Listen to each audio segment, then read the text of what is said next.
Welcome to Exploring Orthodoxy. Today we're continuing on with our studies on the Rudder. And for those who are new, you can go back to the playlist and find the Rudder playlist and see the introduction that we've done prior, as well as the different readings of canons. To find this document, you would go to Google. This is the full text of the Rudder, and you would type into the search bar Nicodemus the Rudder.pdf. So today we're on page 953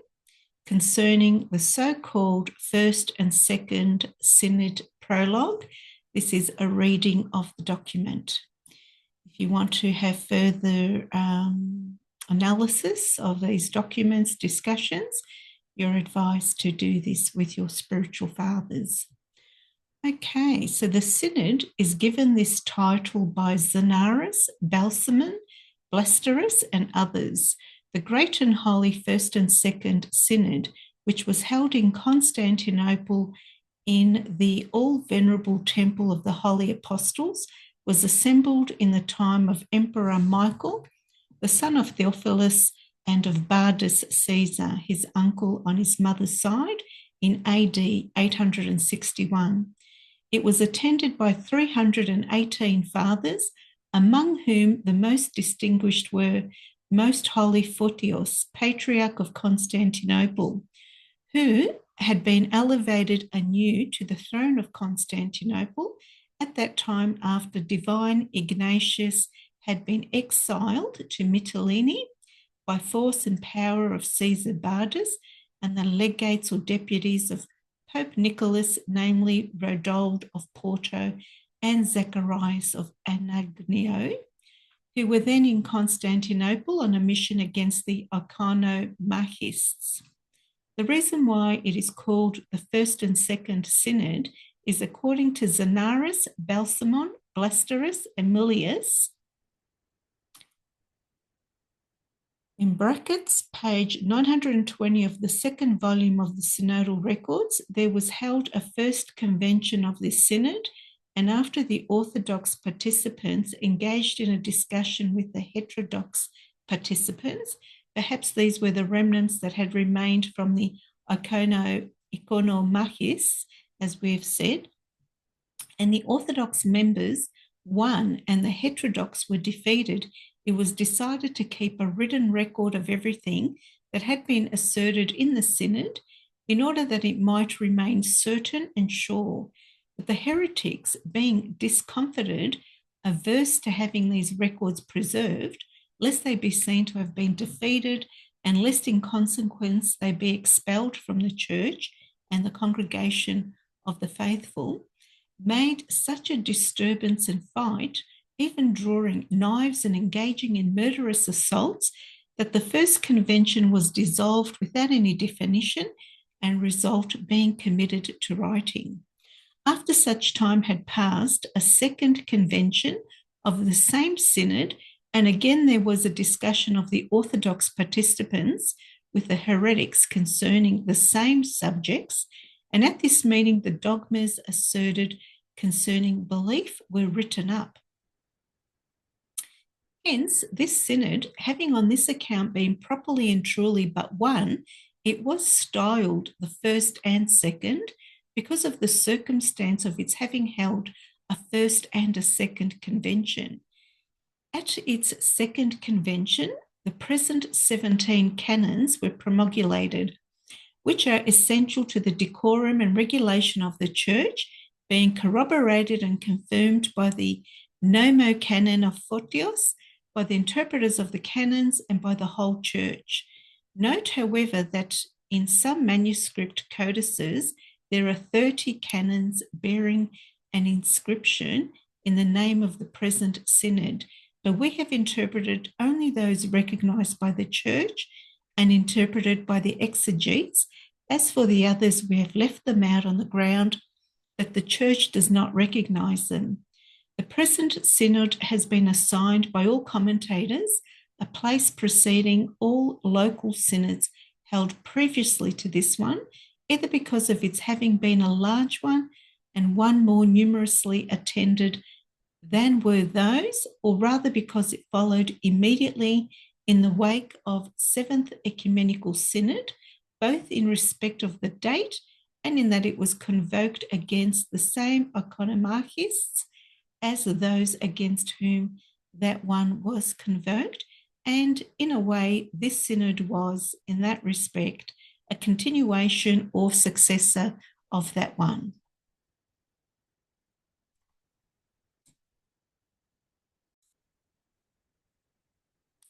So now we have the beginning of the section on the canons. And what we'll do is go to Canon 15,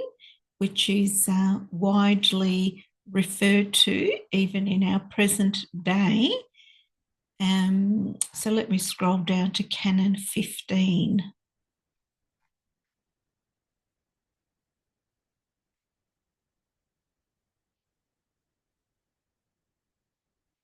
We're almost there.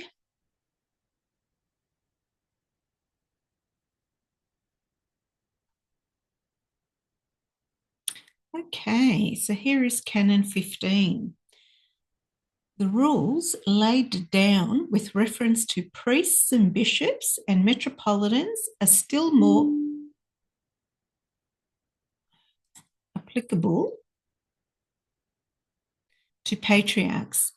so that in case any priest or bishop or metropolitan dares to secede or apostatize from the communion of his own patriarch and fails to mention the latter's name in accordance with custom duly fixed and ordained in the divine Mistahoye, but before a synodal verdict has been pronounced and has passed judgment against him, creates a schism. The Holy Synod has decreed that this person shall be held an alien to every priestly function, if only he be convicted of having committed this transgression of the law. Accordingly, these rules have been sealed and ordained as respecting those persons who, under the pretext of charges against their own presidents, stand aloof and create a schism and disrupt the union of the church. But as for those persons, on the other hand, who on account of some heresy condemned by holy synods or fathers, withdrawing themselves from communion with their president, who, that is to say, is preaching the heresy publicly and teaching it bareheaded in church, such persons not only are not subject to any canonical penalty on account of their having walled themselves off from any and all communion with the one called a bishop before any synodal verdict has been rendered, but on the contrary, they shall be deemed worthy to enjoy the honour which befits them among Orthodox Christians, for they have defied not bishops, but pseudo-bishops and pseudo-teachers, and they have not sundered the union of the church with any schism, but on the contrary, have been sedulous to rescue the church from schisms and divisions. There are some readings here that people can find further details. And now let's go to the interpretation. The same rules as were prescribed in the above canons with regard to bishops and metropolitans are prescribed, and so much the more so by the present canon with regard to patriarchs. For it says that if any priest or bishop or metropolitan should separate himself from the joint communion of his own patriarch and does not mention his name in accordance with custom, this applies, that is to say, to only the metropolitan, for a priest mentions only the name of his bishop, and the bishop mentions only the name of his metropolitan, before revealing the charges against their patriarch to the synod, and before learning that he has been condemned by the synod, they, I say, shall all be completely deposed, the bishops and metropolitans from every clerical activity, the priests from every priestly activity. But these provisions are of effect if priests separate from their bishops or bishops separate from their metropolitans, or metropolitans separate from their patriarchs on account of certain criminal charges of fornication, say of sacrilege, and of other serious crimes. If, however, the said presidents are heretics and are preaching their heresy openly, and on this account those subject to them separate themselves, even though it be before there has been any synodal trial concerning the heresy, but are even deemed to deserve fitting honour as Orthodox Christians, since not only have they caused no schism in the Church on account of their separation, but have rather freed the Church from the schism and heresy of their pseudo-bishops. See also Apostolic Canon 31.